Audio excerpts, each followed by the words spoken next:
first, I'm going to take a picture of all of you. Then I'm going to tweet it.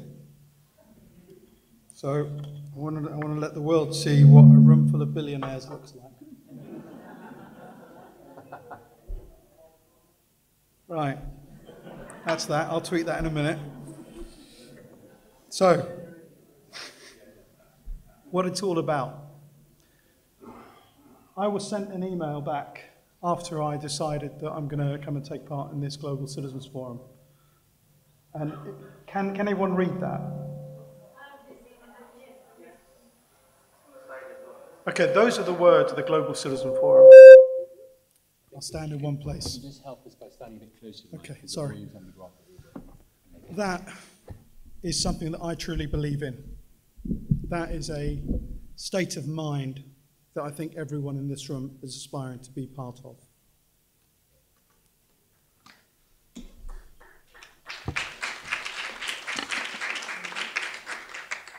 I am an Iranian by blood. I'm an Arab by birth. I'm an Englishman by upbringing. But I'm a member of the human tribe, as is everyone else in this room. You are not the nationalities that you think you are human beings. Some comments were made earlier on about if a spaceship lands here tomorrow and looks at you, they're not going to look at you and say, you're all right because you're black, mate. You're all right because you're Jewish. They're going to look at you in exactly the same way. There's going to be no difference whatsoever. You're going to be a member of the human tribe. So start thinking in that way. And in that way, you can have the potential of 7 billion people who are your brethren. That is what we need. We need people to stop thinking on national. We need you to start thinking as the one. Now, a lot of the people have come up here and spoken about how we do it, how we go about it. I'm going to do it, or my suggestion is that we have to do it in a very practical manner. The most practical manner possible is the internet and this device here. It's all you need. For society to work, it's not about receiving news only. It's about society knowing your problems.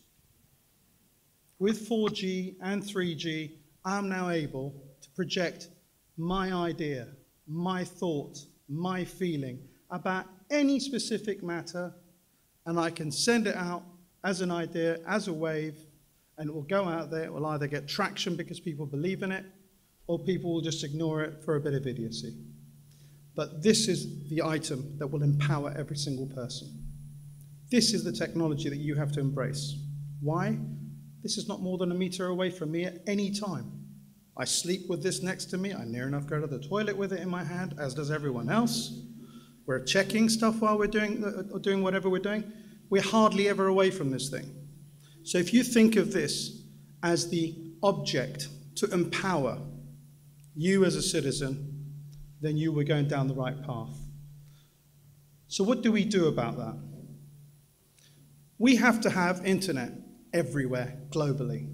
You want to get people out of poverty, give them an opportunity to get involved in the global community. The easiest way to do that is through a mobile phone, through the internet. That's all you need. There are women in Kenya who are getting together and borrowing money to allow them to trade. The international market charges them 5% for that loan. Middlemen charge them a further 25% for that loan. That is an outrage. 40% of the GDP of Kenya right now is taking place not on smartphones, text messaging. 40% of the GDP of a country through mobile phones. Can you imagine what they'll be able to do with a smart-enabled phone? Can you imagine the kind of market that will be open to them? This is the device that will liberate and emancipate every single person.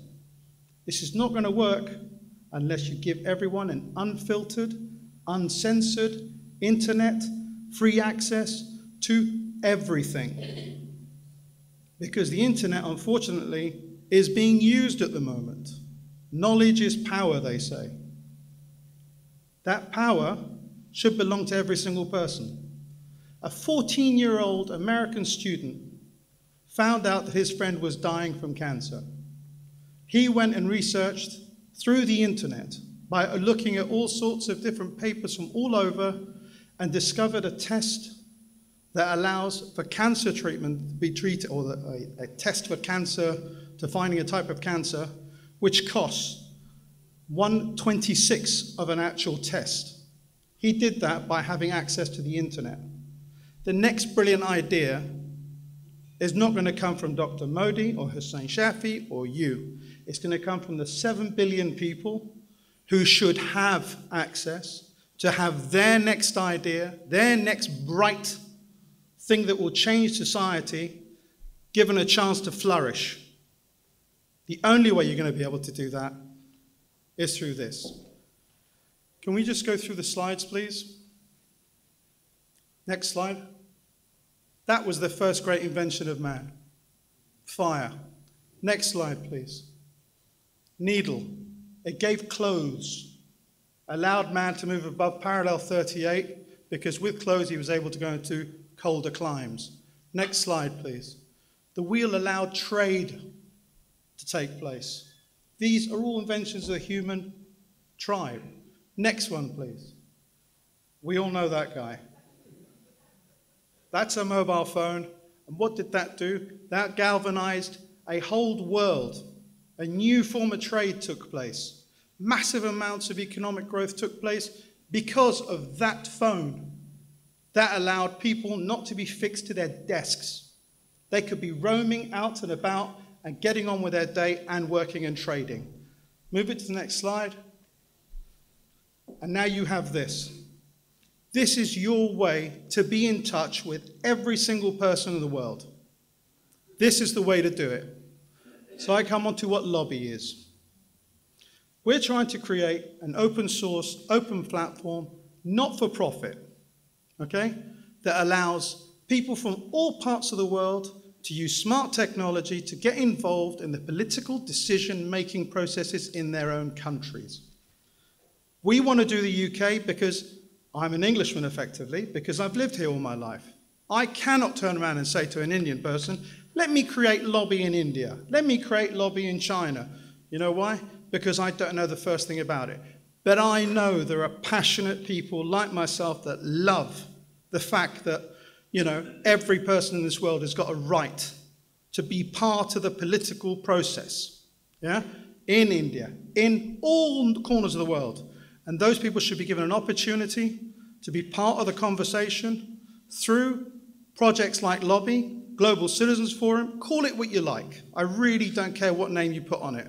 But have the conversation in an open area, open data, and let everyone be part of the conversation. Because if you start closing these things off, you start building up the walls of Facebook, you start building up the walls of Google, yeah? They decide what you see. They decide what happens. I'm just going to show you one last thing before I go. Those words there have absolute resonance with everything that this room is about. Read them, be part of it. And that's pretty much what I've got to say, but I just wanted to say one more thing. Please play the film. This is my mother, okay? I want you to see her, and I want you to understand that she was a miserable old woman that did not like her life in any way, shape, or form. And this is what smart technology has done for her. It's given her the opportunity to do other things. Is there any voice with that? Can't hear it.